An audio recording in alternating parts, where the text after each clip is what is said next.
Rev up your engines!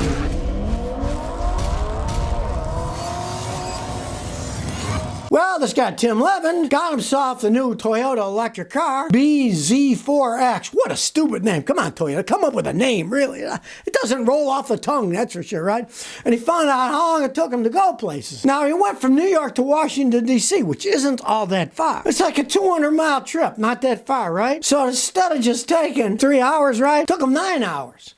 And he had to spend over 3 hours for charging the thing because the range was a lie. It didn't go as far as it said it could go. Come on now. If you can't go 200-something miles, it's kind of ridiculous, you know? And the guy found out a bunch of stuff. He said he learned, well, if you don't keep yourself warm when it's cold, you're going to lose range of the car. And he discovered that the charging is a bunch of baloney, that they tell you how fast it's going to be. Ha! They don't always work fast when you get there. They can limit how fast you charge if somebody else comes. I had a guy bring me an electric car when I was in Tennessee filming. He was usually 50 miles from me, and he said, oh man, I can charge it great. And he found a charger, he plugged it in. Well, as soon as he plugged it in, about 10 minutes later, in came a guy in a Chevy. And what did he do? He plugged his in, and the guy's charging in his went down to 1/3 the speed that it was before the other guy plugged himself in.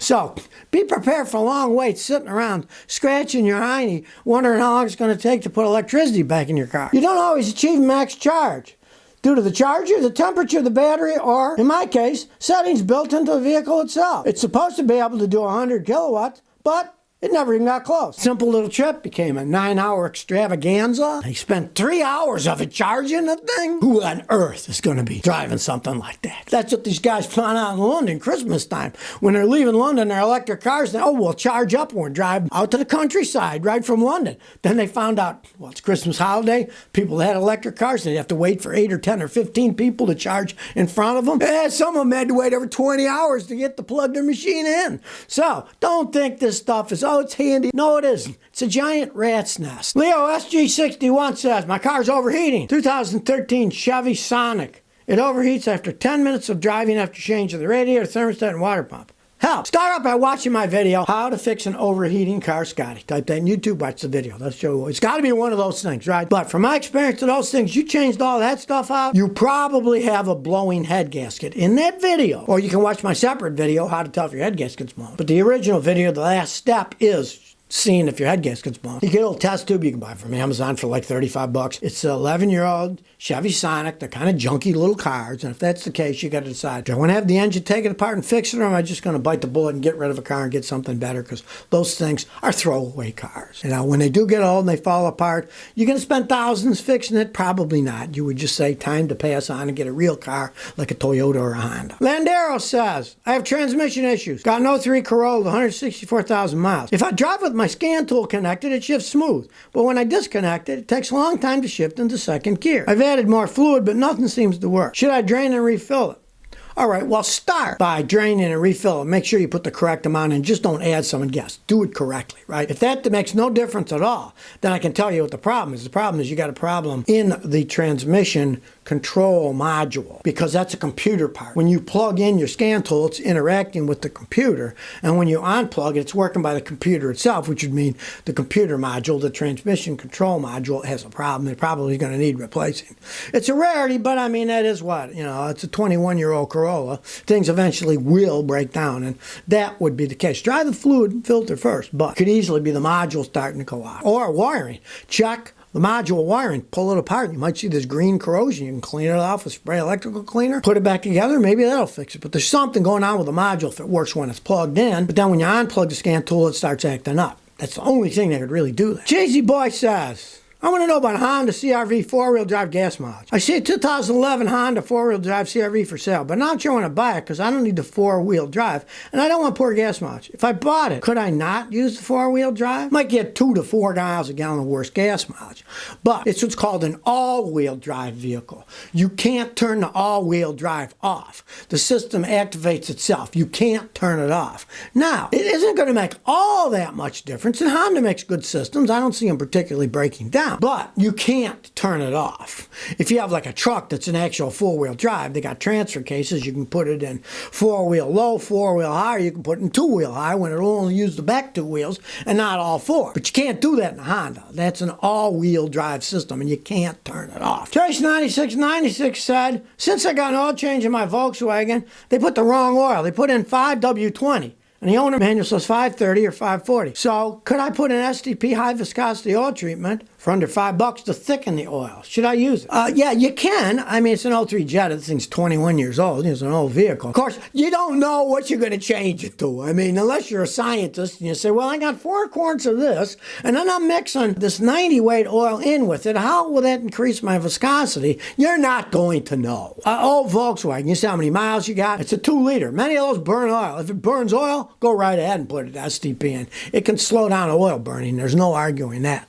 But let's say it doesn't burn any oil at all, I would not put it in. You know, you could run the 5W20 for whatever this oil change that one period of time isn't going to really destroy anything. Then go back to putting the normal stuff in. Because if you add it in and it's not burning oil, then it makes it too thick and it might cause problems. So I'd leave it if it's not burning. But if it's burning oil, go right ahead and put it in. It'll help. Well, here's a double whammy here. Why not to buy a Ford and why not to buy an extended warranty? I bought a new Ford Escape in 2015 at Elder Ford in Tampa. Had a lifetime warranty on the engine and drivetrain through a third party. 8 weeks ago, my wife was driving it and it wouldn't move. Obviously, the transmission was gone. So we towed it there. I had changed the fluid at 50,000 miles. The serviceman said, oh, we'll call the company. They also said, we have to take the tranny apart to make sure it was a torque converter was the problem. By the way, it only had 64,000 miles on it. Of course, they denied repairing it because I didn't keep up with the Ford maintenance of tire rotation every 7,500 miles and had no record of air filter changes, which I did myself but didn't keep the receipts. What a joke. What does it have to do with the torque converter going bad? It cost me $6,400 to fix it. I complained enough, they're going to refund me $2,000 of that, but it still cost me $4,400. I'm through with Ford. I'll never buy another one of their crappers. This is their 2.7 turbo. I didn't even drive it hard. I wish I'd discovered you before because I would have gotten a Toyota, which I'm going out to buy right now. Yeah, so I warn people about those extended warranties.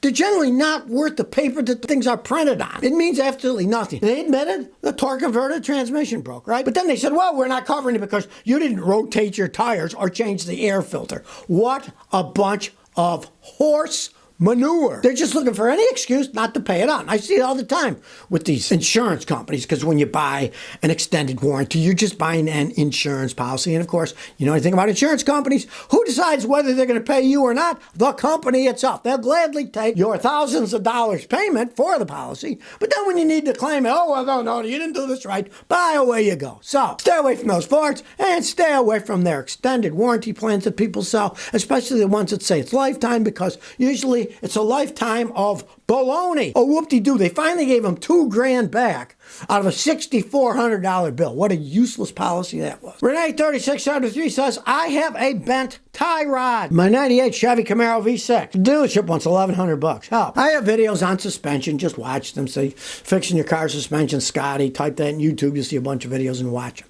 Now, if it's just the tie rod ends, that's simple. You unbolt the end where it bolts on, and then there's a giant bolt that goes to the arm on the tie rod, and that unscrews, and off it comes.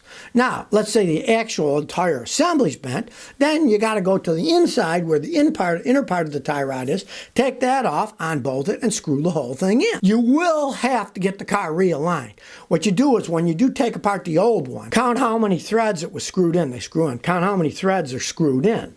And then when you put the new one in, put the same amount of thread screws in. If it's like 12 threads in, put it in 12 threads. Now, it may not be exactly perfect, but that's good enough that you can drive it to a front end alignment shop and have it aligned. Just say I had a tie rod put on and I need the car aligned.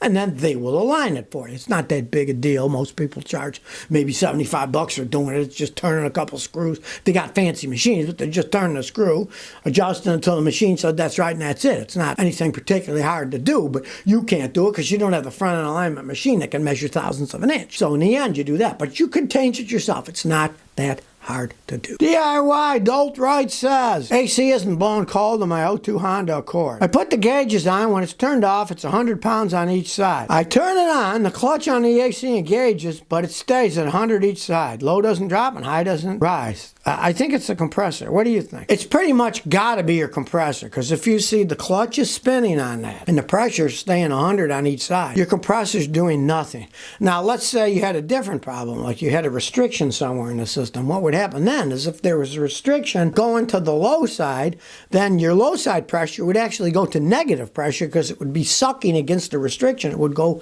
into negative. Instead of positive 100, it'd be negative. And if there was a restriction on the high side, then the high side would go up 200-300 pounds, because it would be pumping all this pressure to a block. Yours stays the same, so it shows your compressor's not working at all. Now, you never know. There could be other things wrong too. That's the thing about AC systems. If there's a blockage or something, it could blow your compressor. You put a new compressor on and you still got the blockage, you'd have to fix that too.